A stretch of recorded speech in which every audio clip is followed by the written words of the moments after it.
Hey there, fictional friends, and welcome to another episode of Fully Booked. I'm Megan. And I'm Shirin. And it is the last week of September. Actually, this episode, I love that I just thought about this when I hit record. This episode drops on September 30th, which is Truth and Reconciliation Day over in our neck of the woods, actually. So that's when you'll be listening to it if you listen to it the day it drops. This is what's going on in Canada right now.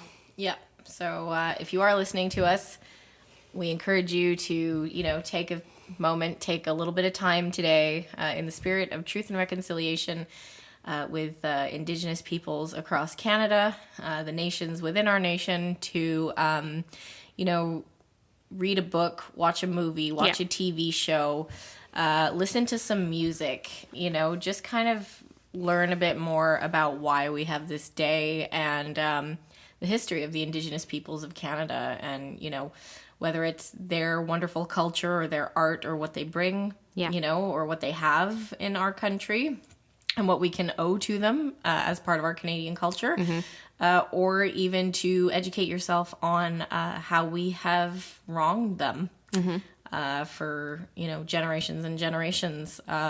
It's hard to learn about what was done to the Indigenous peoples in Canada, but take a moment, learn about residential schools. It's hard, but we owe it to our history to do so. No, it's true. I'll stick a couple of reference points, I think, in the notes, just in case anybody's questioning what it is that we're talking about if you're not Canadian or if you have no idea what it is that we're talking about at all. I'll stick a couple of links to some decent references in the show notes for you guys to go and take a look at if ever you're interested and you'd like to educate yourself a little bit more on that front.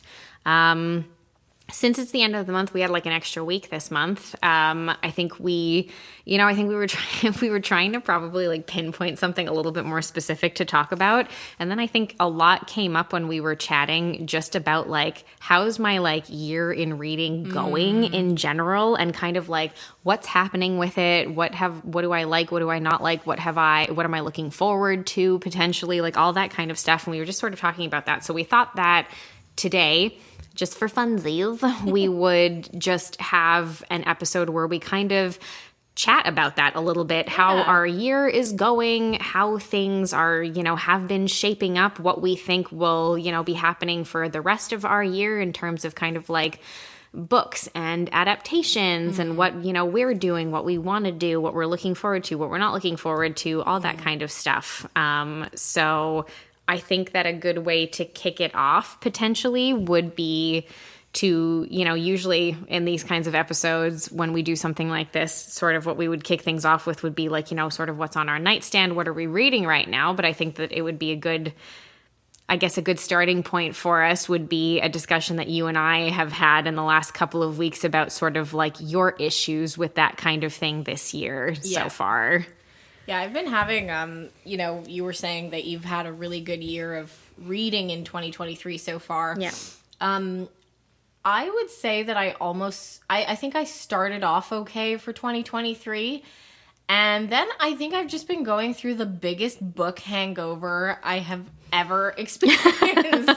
And like, I keep trying to read more books. And I think if you listen regularly, you'll hear me. I will have said, I tried to read this one. I'm trying to get through this one. I'm trying. I don't think I've been able to finish a book since April. Wow. And that was when I read A Court of Thorns and Roses. I was... the whole series. I read the whole series. Yeah. I was actually in bed with COVID. Yeah.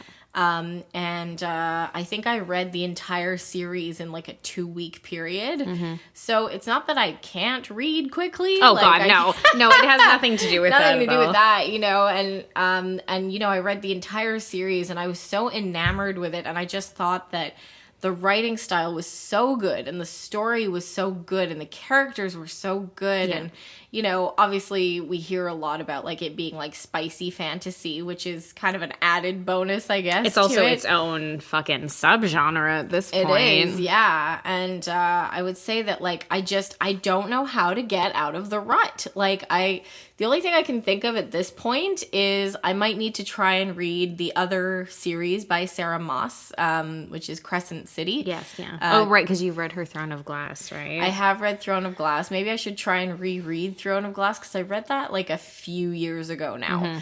And I remember like overall what it's about, but I couldn't tell you like exactly what happened in every book because there is quite a few books in the series. So, you know, maybe I need to just kind of go back to that and try and get back into that or just read Crescent City. She does have the third book of Crescent City coming out in, I want to say January of 2024. Okay. So, you know, I'd be like in good timing if I read that ahead of the January release. But yeah, it's been really odd because like I said to you in 2022, I had a really good reading year. And it was, you know, kind of this, I think we've talked about it on previous episodes where I, you know, when I'm in school, like I really struggle to like read for fun. Of course, yeah. You get really distracted with other things. And so 2022 was like the first year in a very long time that I had the time and the freedom to read a lot. And I just read kind of everything and anything that was coming across. I mean, I really liked it for you because I really like to see you reading for pleasure again for a change, because prior to that, for like a good couple of years, I couldn't remember the last time that you would just start telling me about a book that you were reading, like for fun, like nothing for school or anything, like just for the hell of it, like you were reading something. I couldn't remember the last time I'd gotten a text from you or that we'd been hanging out and that's it. You had told me like, oh my God, like I've been reading this and I'm obsessed with it. Or I just read this one and I hated it. Like whatever it was, you had no opinions about anything because you just weren't I hadn't reading read anything. And so 2022 was so great because that was when I like discovered all these lists of book talk and like social media. And like, I was reading a lot of these like rom-com things. And, like, you know, that kind of thing. But it was just really nice. And then I've hit a wall since I've read this series. And I'm like, God damn it, it was just too good.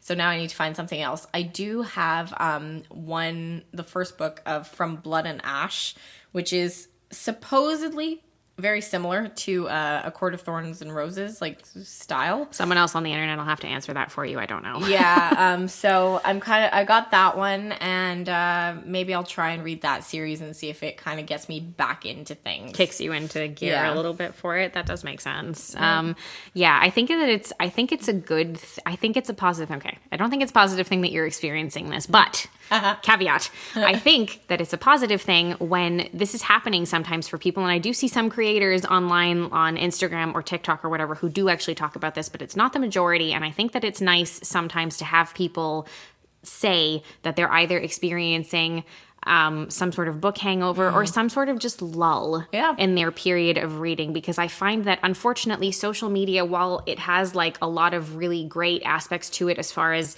the book sphere of things, not regular social media, get me out of that, but you know, like the book sphere of things, because of all of the communication that happens regarding recommendations and things like that, it can be so fun because it's such a world of discovery for you, where you can open TikTok on any given day and get like 4 or 5 new recommendations of things that you can look into and then decide whether or not you'd like to read them. And that's so wonderful. It's so fun. But I think that there's, unfortunately, as along with all of those positives, there is an aspect of competition that is automatically created by people who have accounts and are regularly documenting. And it might not even be done. I'm not saying that it's necessarily done in a negative way or with like a mean competitive streak.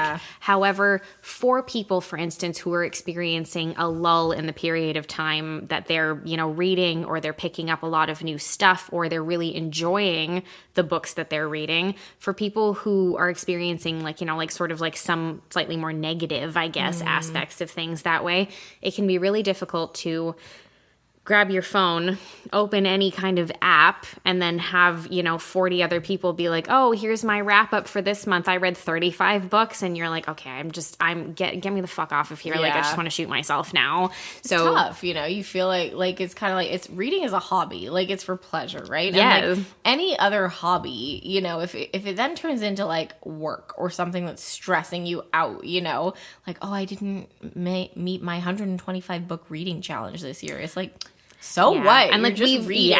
like we've talked about this before.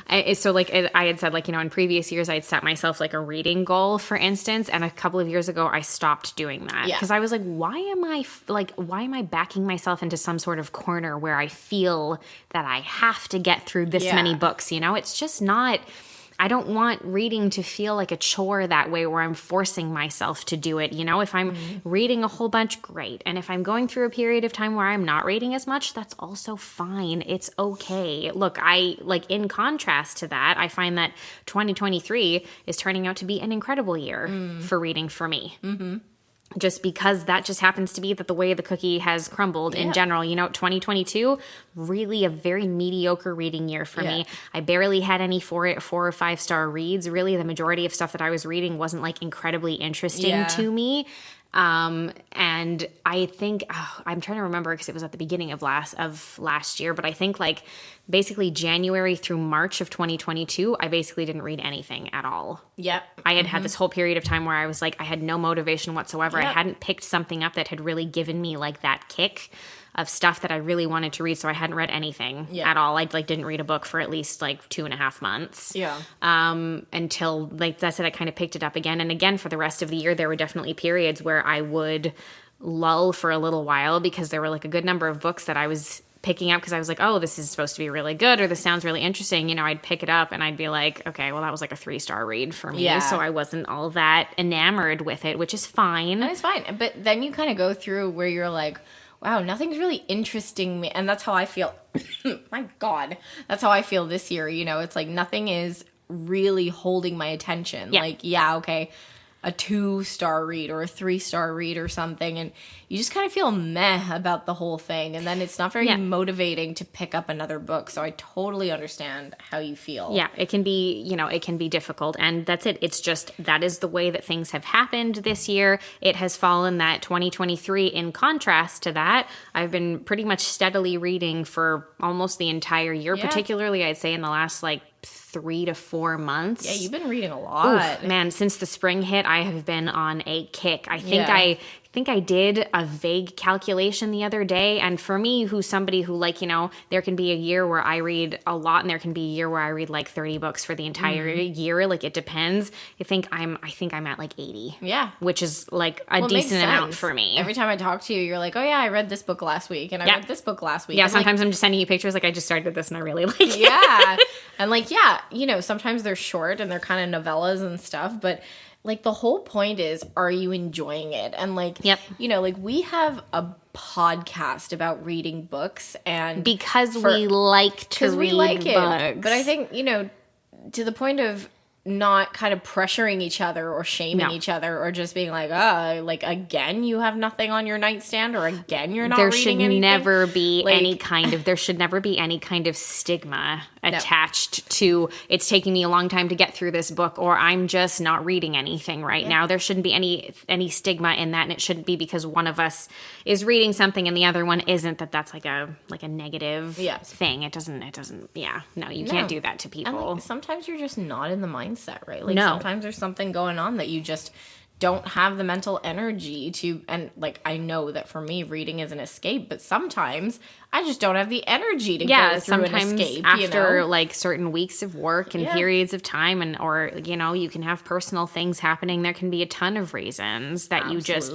don't have the bandwidth to really get into anything that you're reading. And that should never be a negative thing. Like, yes, there are connotations where like, you're kind of like, oh, that's unfortunate. Like, you know, because you can feel a bit negative about it for yourself and be like, fuck, I wish there was something that I could like get into, but it should never be like, nobody should ever shame anyone else for that. And I feel like no matter what corner of social media you're on, you're always going to have that little contingent of people who act very superior in that way, where while the majority of creators are never doing anything with negative intention in terms of like posting their wrap-ups at the end of a month, posting their recommendations that they've recently read, and there's like 10 or 12 of them, like, you know, they're not doing anything, like they have no malice of forethought at all in that coupled with the few people who do exist who do that with a lot of like negative intent of the sort of, I'm better than everybody else because I've read this many books or I've read this many of this genre, this many of that genre. All these classics. Yeah, that's it exactly. Then that creates creates a bit more of a negative sphere for people who, you know,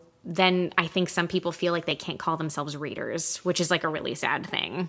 Yeah, and I think the other thing that I'm working on that actually you've helped me with and that my husband helps me with, because I did like a degree in English literature. Yeah. Like, you kind of have no choice. Like, you have a prescribed list and you have to finish the books, Yes. you know?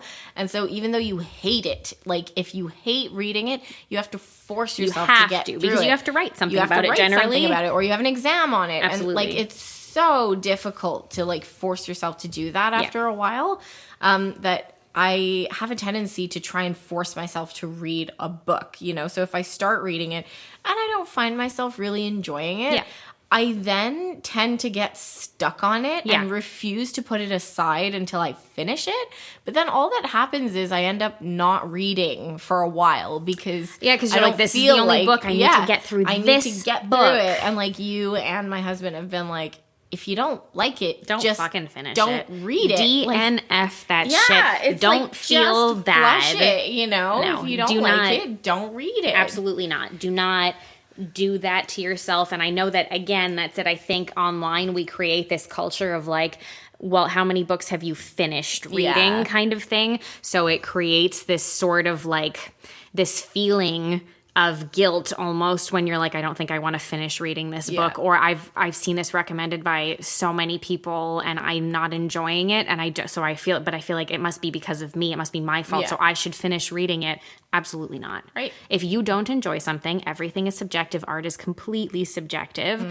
And so based on that, there will just be certain stories that you don't like. That does not mean that you are like an idiot of any kind. That doesn't mean that you're like a shitty reader, and it doesn't wasting it. Or no, and just because you're not enjoying it, it doesn't mean that that author is a bad author either. No, to your point, it's very subjective. Absolutely. So, and because like that's it, it's such a personal choice. Like what you enjoy reading, I might not enjoy reading. In fact, that happens very often. Yeah, and vice versa. True. So you know, it's just that's cool. It's fine. It doesn't matter. At the end of the day, if you're reading something and you're enjoying it, then you're going to enjoy it, and you're going to read the whole book. Exactly. And if you're not, you don't have to feel like you need to finish it just because. Put it aside, start something else. And that's what, like, I think that's like my challenge for the rest of the year is I'm going to do that. Is if I am not enjoying something, just put it aside, start something else. That's a good idea.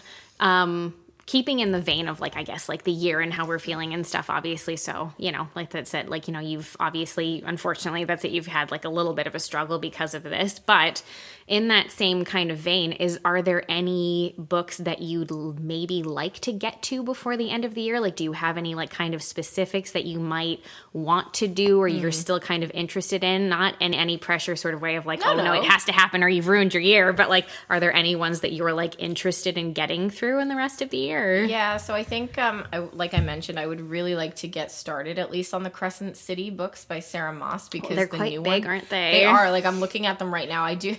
It's funny because side story here. When I was about to start the A Court of Thorns and Roses, I know for a fact that I have a Court of Thorns and Roses somewhere in this house.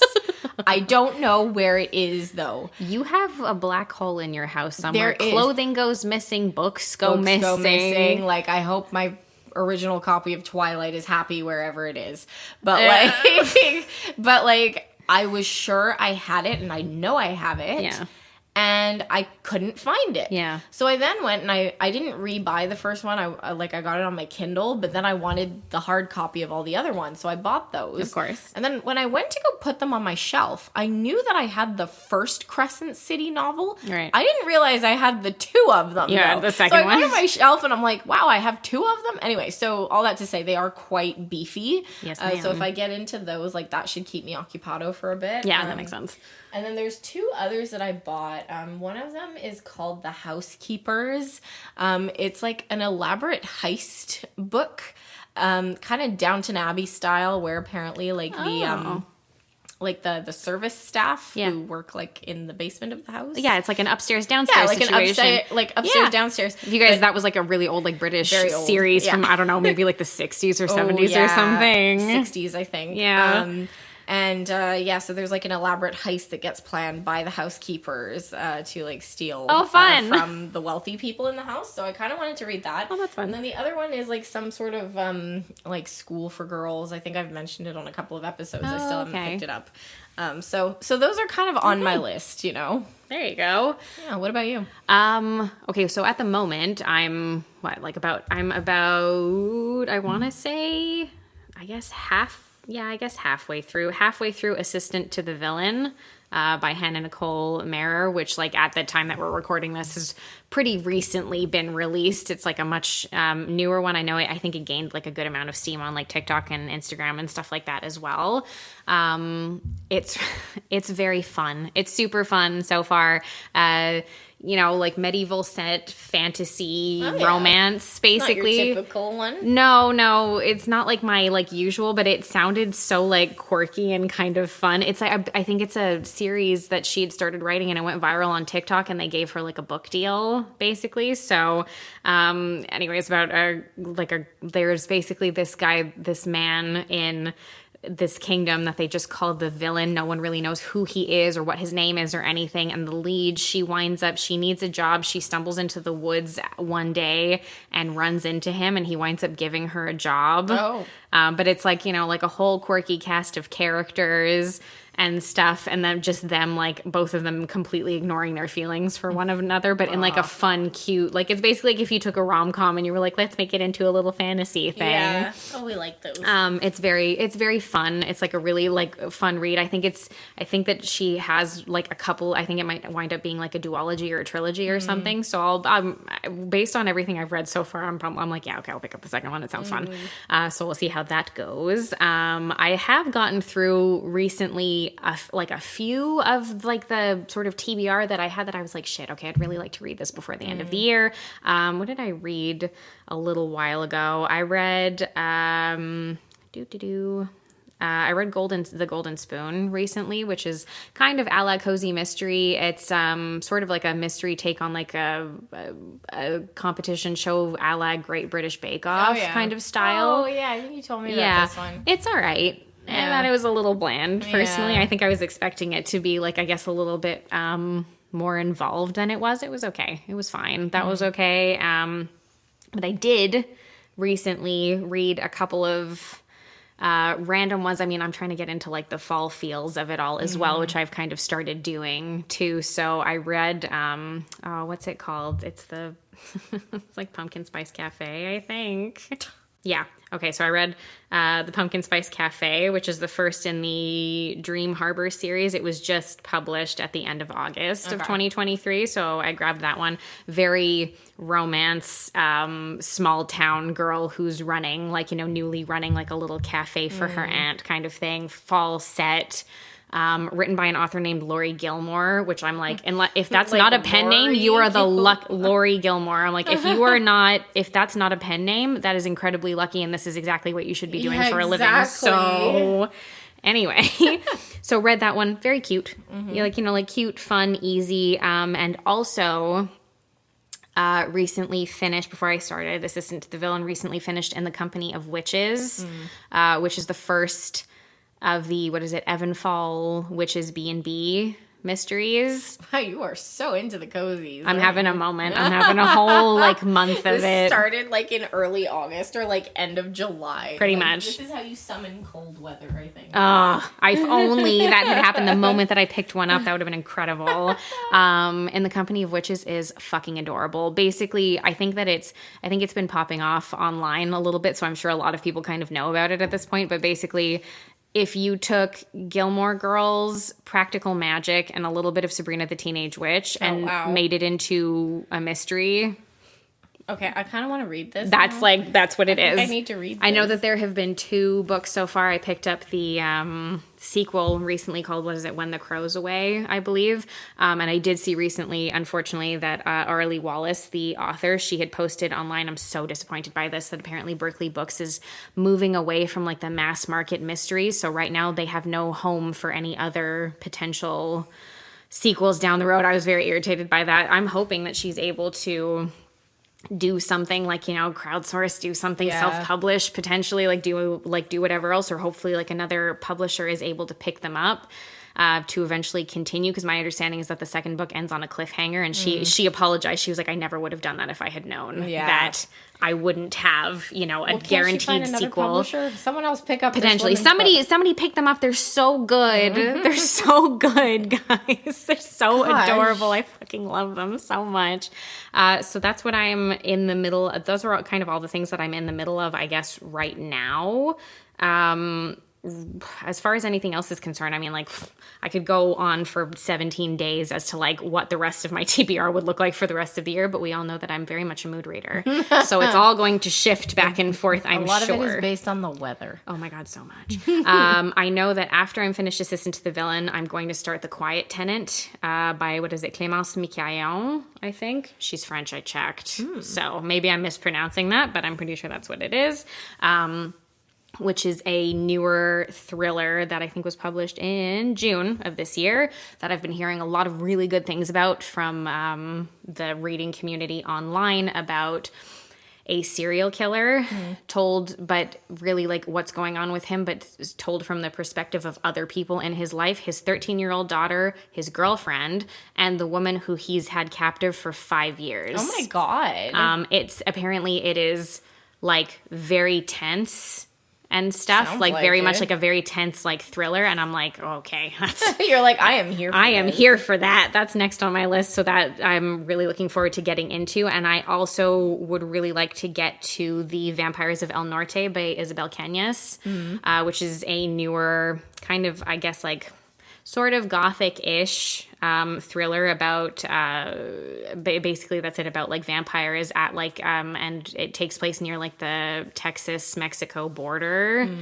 So it'll have really interesting, I get the feeling, really interesting characters and stuff. Tension and stuff, probably. A lot of that, yeah. So I know that, Isabel Cañas had published her other book, which I also haven't read yet, called The Hacienda last year, which I know, more of a haunted house story, which I know did very well. And a lot of people, she was very, very highly praised for that. So this is her second, and I'm very much looking forward to that one. So I'd really like to get to that soon. I'm hoping to be able to do that soon. And if not, it's just a whole huge list of other stuff that's coming out.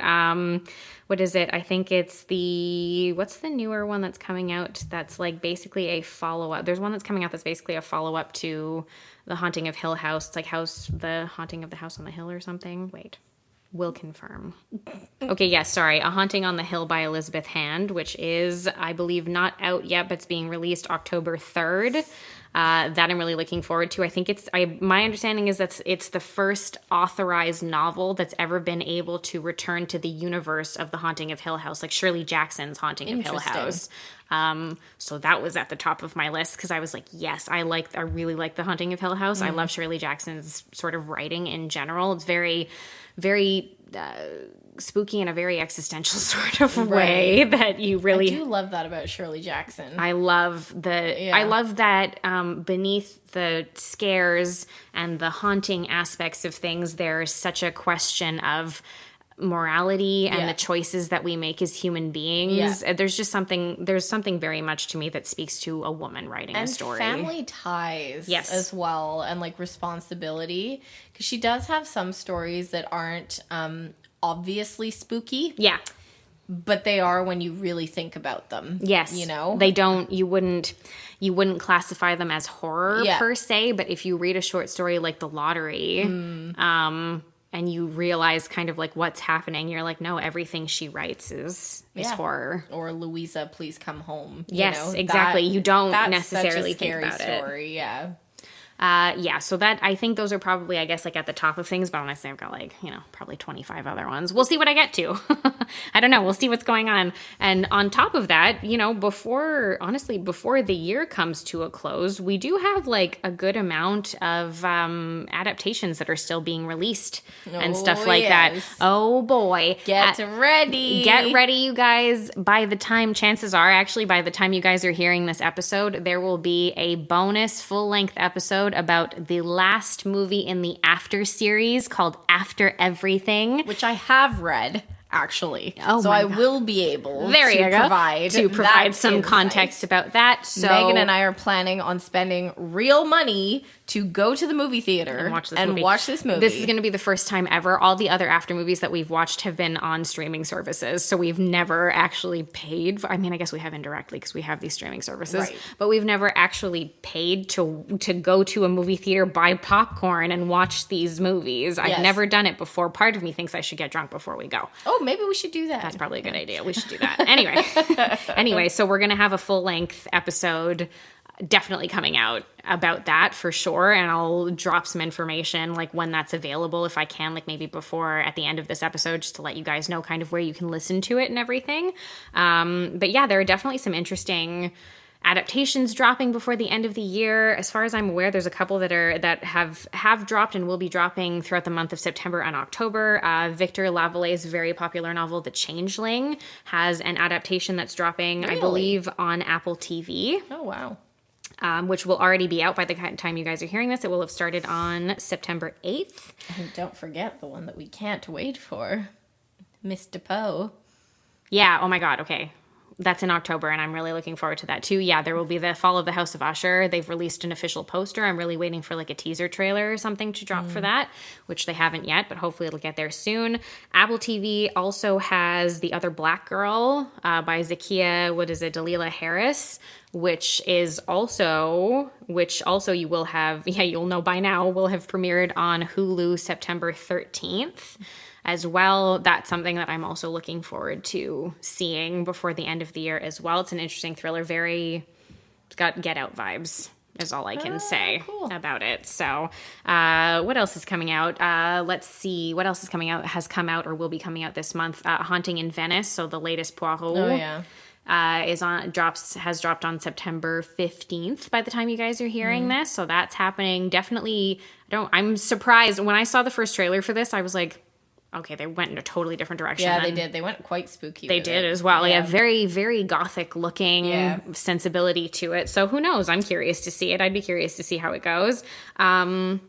I need to get to this book before we go fucking see this movie, because I'd also, October 20th, Killers of the Flower Moon will be coming out. Looks really good. The latest Scorsese DiCaprio adaptation, which looks fantastic, which I'm also really looking forward to as well. And I have a copy of that book and will definitely be reading it prior to the release of the film. If you read it fast enough, then punt it over here. Yeah, I'm gonna, you know what, I think I'll do that, and I'll kick it on over to you right after I'm finished with it, so that we can both hopefully like have a good kind of overview of everything before we go.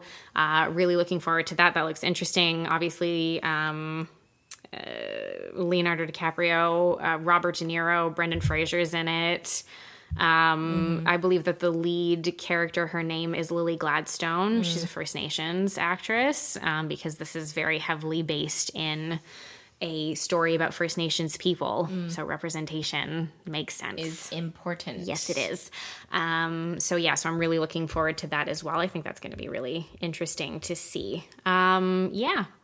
I mean, I think there's a lot coming out. I think there's a lot that we're going to be able to talk about before the end of the year, which is going to be kind of cool. So I'm looking forward to being able to kind of like delve into the rest of everything. And hey, if any of you have any, preferences of what you'd like us to be talking about of these adaptations coming up, please give us a holler, because we are happy to take 100%. I would requests. if anybody has any adaptations that will be dropping that you guys are super interested in, or that you think that we should be watching and we should be talking about, definitely, hit us up and let us know about that. And you can do that over on Instagram, Threads, TikTok, all at Fully Booked CA. Just search Fully Booked CA and you'll find us.